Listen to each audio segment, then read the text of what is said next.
2 a.m. Eastern Standard Time. I'm XRP Future Millionaire, and we have some breaking news, 2 different stories to discuss. Coinbase slammed with 2 new lawsuits, so if you're a part of Coinbase, you better pay attention to that and get your shit out of there while you can. And also, Ripple wants to subpoena YouTube for videos of SEC officials on XRP crypto. So shots have been fired by Ripple, and we're going to go over that because that is a tremendous update. First, make sure to hit that like button. I'm going to be honest with you guys. I'm putting in a lot of work, and to see the likes as low as they are is a bit insulting.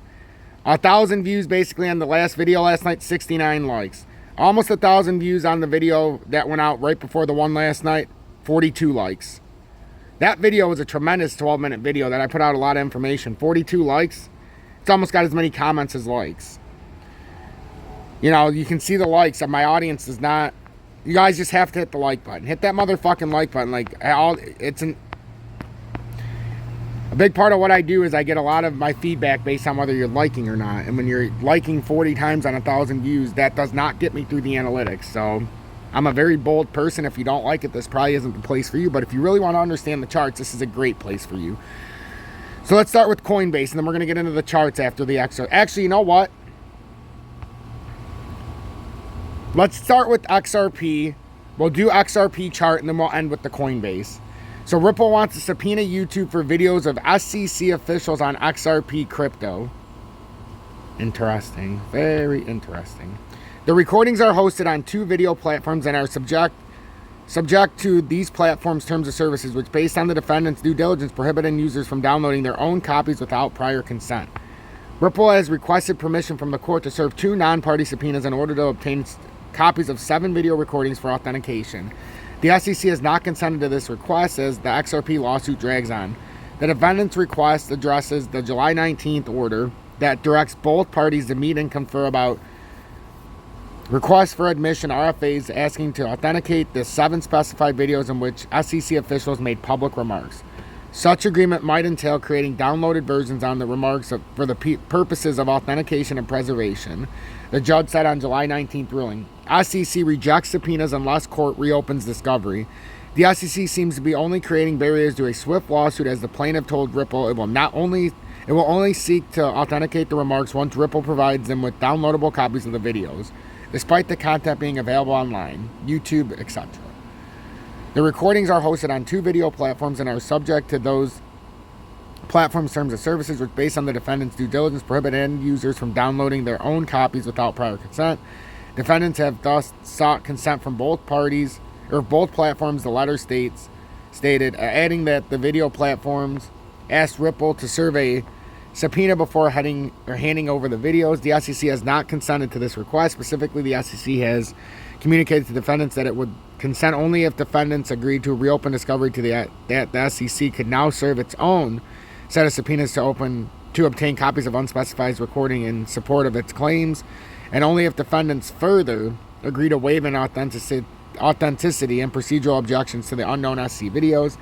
The SEC's attempt to bootstrap such conditions onto compliance with the order is wildly improper.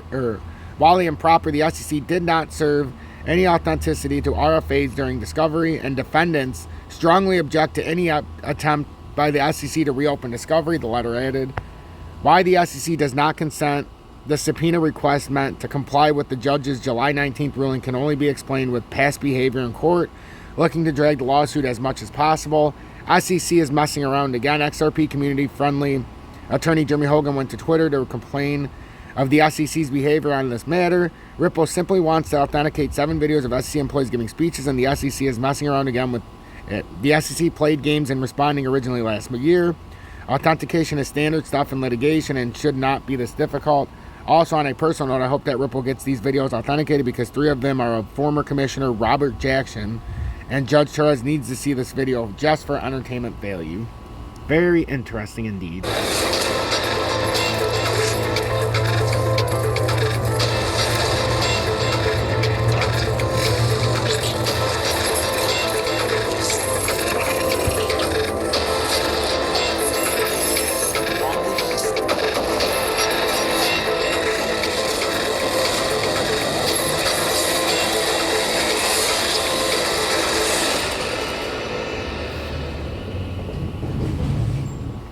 Okay, welcome back. Now let's take a look at the charts here at 9:08 a.m. So XRP and the USDT chart, what we can see is we're holding this 20-day.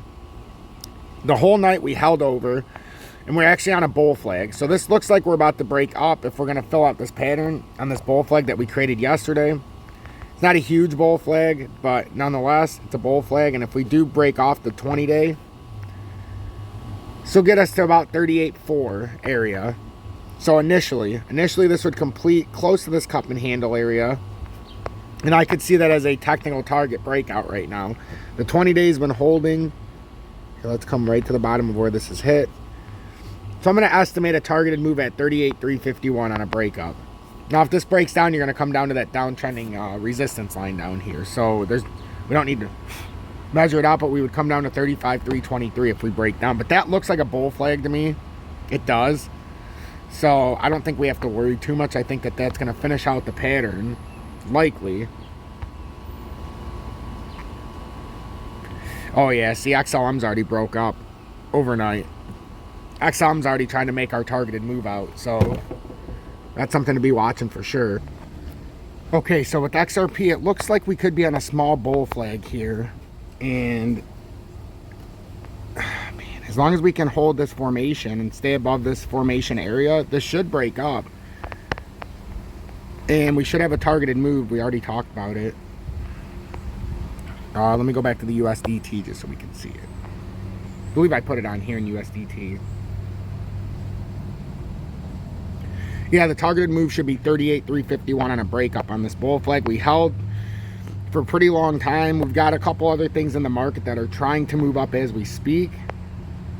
Bitcoin looks like it's going to try to hold this bull flag we talked about last night. So I actually did put in a leverage position. So it really looks like we could be trying to break up here out of Bitcoin. We have this bull flag, so I'm pretty sure that we're going to have a breakout attempt here. And when I say I made a bet, it was very small bets. $100 in USDT, $100 in USD, 25x leveraged. And I'm trying to play, you know, we can say if this is the breakout attempt from the 20-day, or the 200-day, which we've already come down to, that would give us a targeted move of 23,705 out of the gate, and that's what I'm trying to play up. There's no guarantees in life, so it could backfire. And then with XRP, I'm trying to play mainly because I'm bored, and if I lose a couple $100, I lose a couple $100. But I plan on making. So we're going to say this is the breakout attempt from this area. So we're playing a targeted move on XRP up to 38.41.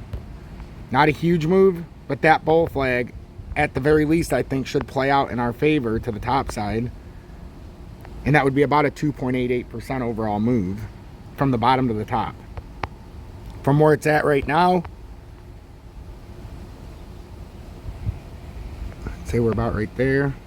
It's about a 2.5% move. So that's what I'm looking at for the market. Nothing huge, not a huge pump up. But nonetheless, it looks like we could have a little reversal back up here this morning. We're holding the 30-minute on the 20-day. And we look like we could be hitting that reversal candle here. And this looks like a prototypical W reversal, a bearish one at that right here. Then we came up. We're coming up to get this. And now we could get this last move up into here. That's what I'm looking for. We've held it overnight. So I would think that we have a little more shot to break up here this morning just because of the pattern formation. But obviously you're going to have to play this very tight. And then I would, if you want to put a stop loss in, I would play it below the pattern formation at 37.20 roughly. I would just put it at 37.20, call it a day. Because that would be below the 100-day. You don't want it to break below any of this. If it breaks below all of this, you know you're fucked. But if you put it at 37.32, you could get stopped out on a quick pull down. But that's just the way I would approach the market. Tight stop losses all around. And then it would cost, you know, I'd lose like 35 bucks on the trade if I went south. But I don't have a stop loss on. I don't like trading with stop losses because I think the market makers just go down to the stop losses. So if I lose, I lose. But yeah, that's what I see this morning. So I'm going to release this, and then I'm going to come back shortly and do that Coinbase update. Stay blessed, everybody.